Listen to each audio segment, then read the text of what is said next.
Olá, eu sou o Guilherme, RA 168899, aluno da graduação de Engenharia Elétrica, e vou apresentar aqui o meu trabalho de conclusão de curso.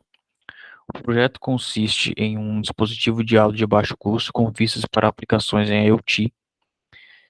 Esse dispositivo é um dispositivo de áudio portátil que, ao pressionar um botão, lê e executa arquivos de áudio que estão salvos em uma EEPROM externa via protocolo I2C. O projeto se baseia em um outro projeto que foi desenvolvido. Aqui eu estou mostrando o código que foi gravado nessa versão inicial, na primeira fase, né? Foi utilizado o microcontrolador ATtime 202, o código foi desenvolvido pelo aluno Rafael Nascimento. Como eu disse, o funcionamento baseia-se no seguinte princípio. Enquanto o botão não for pressionado, o microcontrolador fica em estado de standby, né? Fica ali poupando energia. Somente se o botão for pressionado, aí sim ocorre o acesso do microcontrolador I2PROM, onde é feita a leitura da quantidade de áudios, o tamanho do áudio, o áudio vai ser reproduzido. Se for o último áudio, o endereço, a variável de endereço é resetada e volta ao estado de standby. Se não for o último áudio, é incrementado o endereço e de novo volta ao estado de standby. Quando o botão for pressionado de novo, daí já vai começar do novo endereço, né, da execução do próximo áudio. A E2Prom, ela já é pré-gravada, né? Ela está mapeada da seguinte forma: na posição 00 está a quantidade de áudios que estão gravados nela, e aí depois vem em grupos de 2 bytes o tamanho do áudio, vai assim até a posição 020 em hexa, e da posição 021 em hexa em diante, aí sim estão os arquivos de áudio que foram amostrados em 8 bits.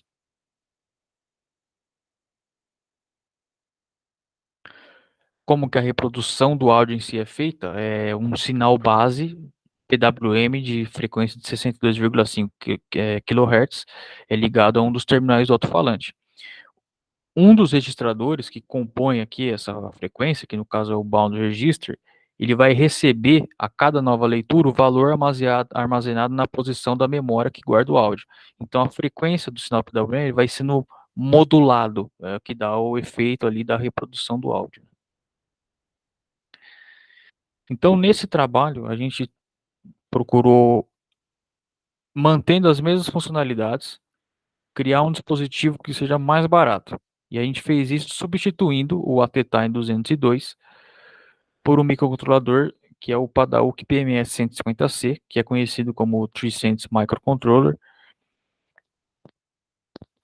Ele é um microcontrolador que custa aí no mercado aproximadamente 3 centavos de dólar. Eu trouxe aqui algumas informações que estão presentes no datasheet dele também, foi de onde eu tirei. Ele é one-time programmable, ele tem duas fontes de clock interno, 64 bytes de RAM, 6 de PIOs, um watchdog timer, um timer de 16 bits, um timer de 8 bits com PWM, um pino para interrupção externa e um comparador de propósito geral. Essa família PMS 150C tem dois modelos, né? Um com 6 pinos e outro com 8. Nesse projeto a gente trabalhou com o de 8 pinos. Uma informação importante aqui é que esse microcontrolador ele não tem hardware para comunicação serial. Toda a comunicação serial feita por ele é emulada por software.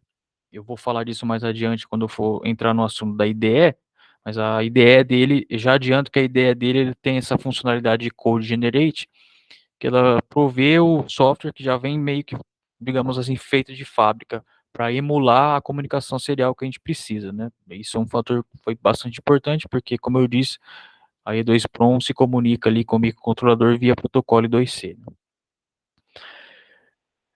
O PMS 150C, ele é a grande estrela do projeto, mas ele não vem sozinho, né? Para trabalhar com ele, a Padauk fornece aqui alguns dispositivos.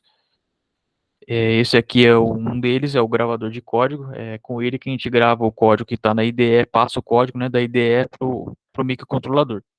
É o mesmo gravador para todos os microcontroladores. E aí o que vai mudar é a configuração da posição ali que você tem que colocar o microcontrolador. Por exemplo, o PMS 150C, nesse slot aqui, o pino 1, que é o VDD, tem que ficar na quinta posição aqui do lado esquerdo. Então, 1, 2, 3, 4, 5, onde está apontando a seta aqui. E uma outra alteração é que na parte de trás desse dispositivo, tem esse jumper aqui, que para gravar o PMS 150C, ele tem que ficar nessa posição aqui, JP2. Então, se você estiver trabalhando com outro microcontrolador, vai ser um pouco diferente essa configuração aqui. A IDE, a Padauk, ela tem essa IDE própria aqui, ela mesma desenvolveu. À primeira vista, ela é meio diferente do que a gente está acostumado, né? Ela está disponível no próprio site da Padauk, é um arquivo de 3 MB. Pelo menos nessa versão aqui que eu baixei, não dá a opção de você instalar em outro lugar, já instala direto no C da máquina, né? Uma questão interessante aqui é que o código, olhando para ele, parece que está em C, mas não é bem o ANSI C que a gente está acostumado. Como eu falei, esse microcontrolador ele tem 64 bytes de RAM. Memória é um recurso bastante limitado para ele. Então, a linguagem de programação dele é o Mini C, que é baseado em C, mas não é o C padrão. Esse Mini C é uma linguagem customizada e otimizada para consumir pouca memória. Mas tem limitações, né? Não é igualzinho o C que a gente está acostumado. Eu vou dar alguns exemplos aqui. Então, imagine que eu quero fazer uma simples divisão de resto aqui. Se eu tentar buildar esse código, ele me dá esse erro, the express is too hard to implement. Isso acontece porque não dá para fazer nenhum tipo, não é só de resto, nenhum tipo de divisão dá para fazer aqui nessa linguagem mini C. Outro problema é com relação a ponteiro, né? Que é uma coisa bastante comum em C. Na verdade, ponteiro no mini C não existe ponteiro para int, ponteiro para char, existe ponteiro e ele é declarado dessa forma aqui, word, essa palavra reservada aqui. Se eu tentar buildar e agora sim vai dar certo. Então isso daqui é um ponteiro. Ah, para quê? É ponteiro, né? É bem diferente do C, que tem o ponteiro para int, ponteiro para char, ponteiro para struct. Aqui não, é bem mais simples, bem mais limitado. E aí, vale destacar que essa linguagem mini-C, ela é suportada somente pela IDE da Padauk, né? Então, por isso que é muito importante trabalhar com ela no desenvolvimento do projeto. Como eu disse, esse microcontrolador ele é um one-time programmable. É claro que isso tem impacto na hora de desenvolver o software, porque dificilmente você vai acertar de primeira, principalmente se for um projeto de alta complexidade, média alta complexidade.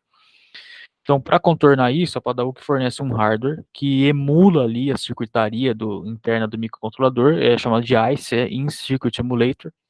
E aí cada família de microcontrolador vai ser suportada por um ICE diferente.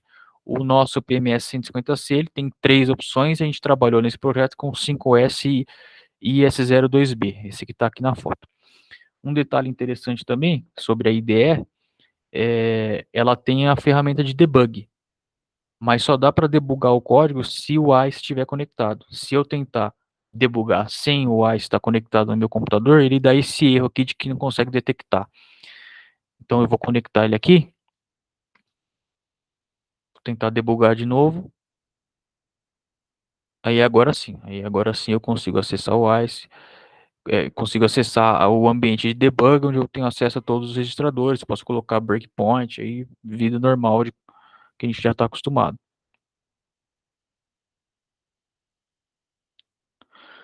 Então, o PMS 150C ele é uma arquitetura um pouco diferente, possui ferramentas, exige que a gente trabalhe com ferramentas específicas que também têm lá suas particularidades.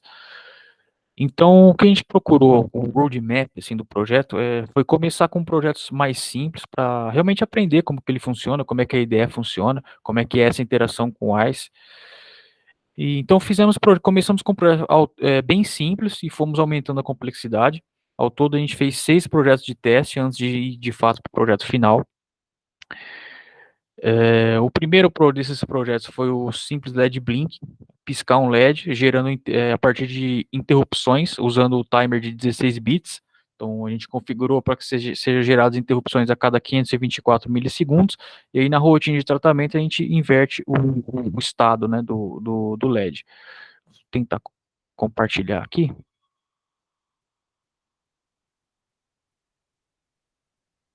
Eu acho que eu tenho que parar aqui primeiro.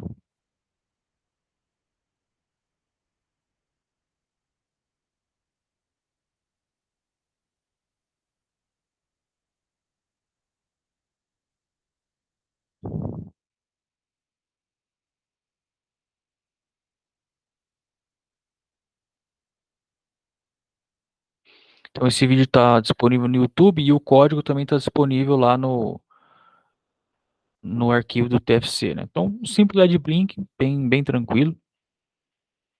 Isso nos permitiu aprender a trabalhar, né, com o timer, né? O timer de 16 bits dele.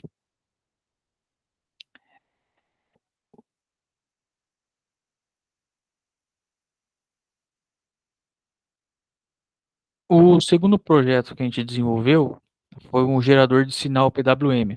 O PWM, como eu disse, na reprodução do áudio, a gente precisa de um sinal PWM. O áudio é reproduzido a partir de um sinal PWM cuja frequência vai ser modulada. Então a gente gerou aqui um sinal PWM 62,5 kHz. Aqui está o analisador lógico, né, a imagem do sinal PWM que nós geramos. De novo, isso aqui foi importante para a gente aprender a trabalhar com o timer 2, que é onde é gerado o PWM no PMS 150C.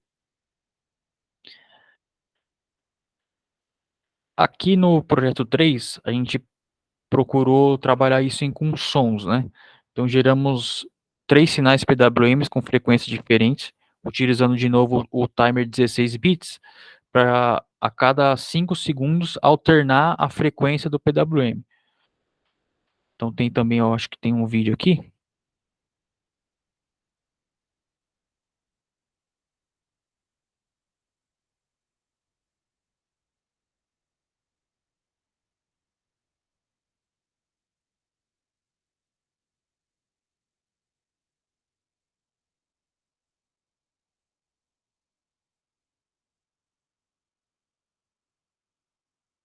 Então aqui a ideia seria escutar aí 3 apitos, né?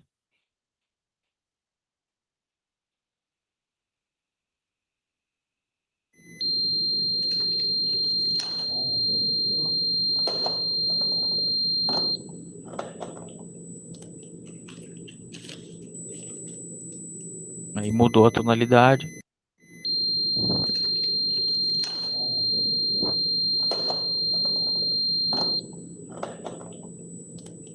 Então foi isso. Aqui a ideia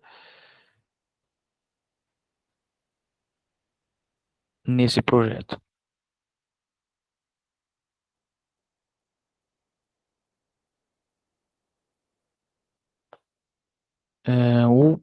O aqui está a imagem dele, né? O outro projeto que a gente fez foi basicamente a mesma coisa, só que ao invés de de alternar a tonalidade ali, a frequência do PWM, a gente usou o push button, né?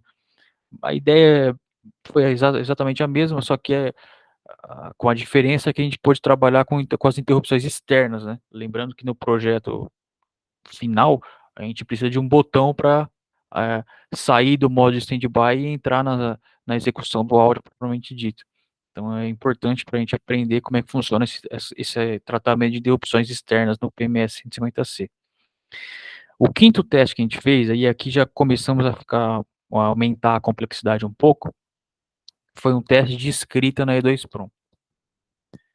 Então a ideia foi escrever esses valores em 2 posições consecutivas da memória e usando essas funções que já vêm prontas, né, que eu comentei aqui, que ficam disponíveis na ideia do Padauk. Então como é que funciona esse Code Generate aqui? São softwares que já vêm prontos, você dá para escolher aqui, no nosso caso a gente usou o I2C Master.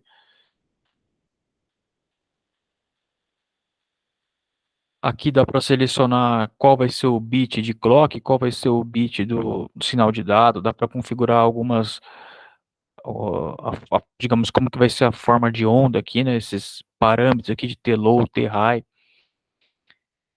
Digamos que está tudo certo, que é isso aqui mesmo que eu quero, é só chegar aqui, copy to clipboard, posso fechar,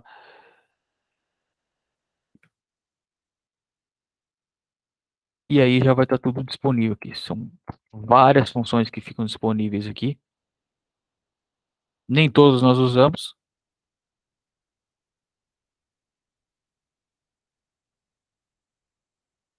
Esse é uma tabela que está no datasheet da E2 Prom. Aquilo que eu mostrei da forma de onda, do sinal de clock, sinal de dado, a gente manteve default como estava lá, embora ele deu a opção de a gente configurar os settings, porque estava tudo igual, aqui 4.7, 4.7, então estava tudo certo. Todas essas são as funções que ele fornece, né, que já vem pronta. Aqui eu faço uma breve descrição do que seria cada uma, mas eu acho que o mais importante aqui que eu gostaria de citar é a questão do start bit, porque o start condition, porque é uma coisa que não é óbvia, o código ele não é muito comentado. Então o start condition, ele basicamente se dá através dessas duas linhas aqui, ó. Ele manda o barramento de dado para low e manda o barramento de clock para high dessa forma aqui. E isso aqui caracteriza o start condition. Então é necessário colocar essas duas linhas antes de chamar funções como read, como ler a E2Prom ou escrever na E2Prom. Então o código em si, né?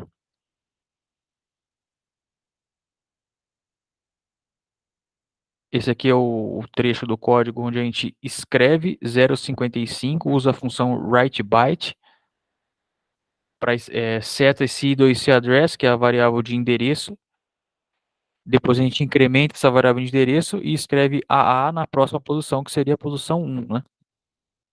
E tá aqui, esse aqui é um print que a gente tirou do software que a gente usa para gravar os arquivos na E2Prom e através dele a gente consegue ler o conteúdo também. Então tá aqui, 55 e AA. Então tá validado que a gente consegue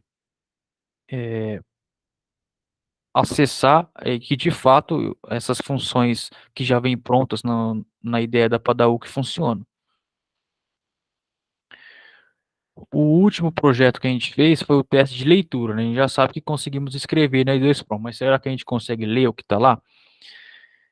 Então, o que a gente fez aqui foi um código que nós gravamos na E2Prom a partir da memória 0 até a memória 15, um valor igual ao endereço. Então, no endereço 0 nós gravamos 0, no endereço 1 nós gravamos 1, no 2 e assim por diante.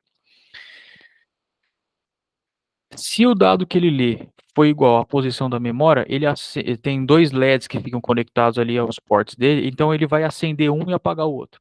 Se o dado lido for diferente da memória, da posição da memória, ele apaga os dois. Então a gente consegue visualmente ver se ele está entendendo de fato o valor que ele está lendo. Se fosse num Arduino da vida, que usa o ATmega 328, a gente poderia usar o serial port ali, né, usando o protocolo ART. Mas aqui a gente teria que, de novo, usar o code generate para copiar as funções do ART, e isso aí teria mais fonte de erro, né? Então a gente preferiu fazer dessa forma com os LEDs mesmo, porque eu acho que seria uma coisa mais visual, né? No caso, o código desse projeto está disponível também no, no arquivo, e eu vou passar o vídeo que a gente gravou.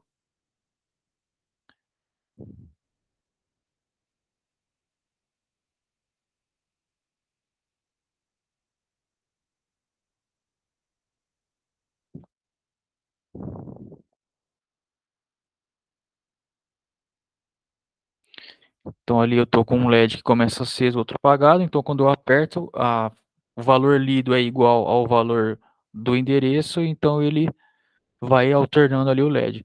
Mais uma vez, isso prova para a gente que mais uma vez a gente pode evidenciar também a questão da interrupção externa, né?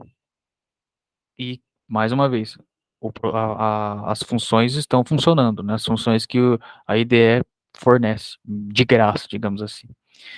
E aí sim, no projeto final, né?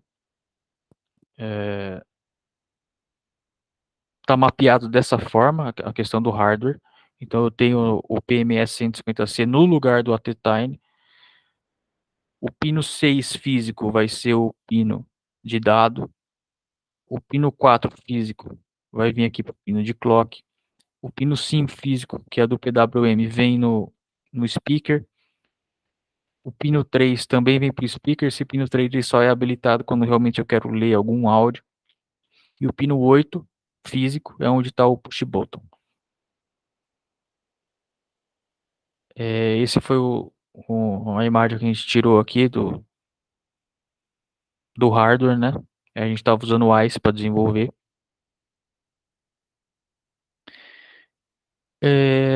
Esse projeto ele não funcionou como a gente gostaria, né?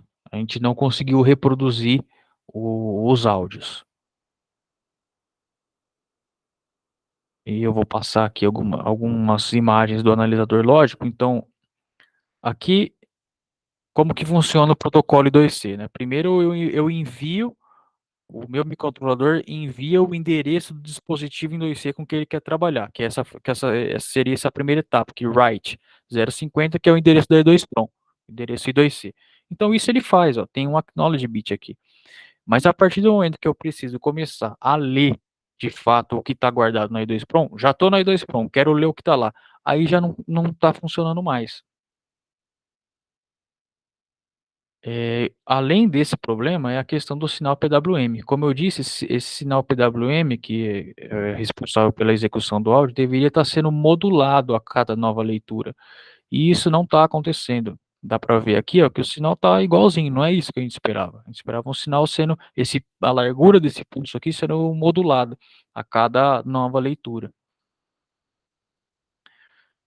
Especificamente aqui, sem entrar muito no detalhe, essa função I2C read ACC, que foi o que a gente usa para fazer o processo de leitura, ela tem aqui toda uma implementação, mas o que é importante dela é que nessa variável data, que é uma variável local dela aqui, é onde fica o dado que ela leu. E ela joga nesse A, que é um registrador. Esse A é um registrador interno. E a gente está jogando esse mesmo data no TDM2B, que é o Bound Register. Então, o que a gente esperava de fato era que o sinal fosse sendo modulado, o sinal PWM, a cada nova leitura. Uma coisa que dificultou nesses códigos que já vêm prontos, fornecidos pela Padawan, que é a falta de comentário.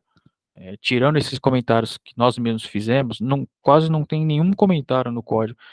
Então, se quando você quer implementar um projeto que não é muito trivial e acontece esse tipo de problema, fica muito difícil de você achar, né, onde está o erro. Então, por esses motivos, não conseguimos validar aí o projeto final. Mas não tem terra arrasada aqui, né?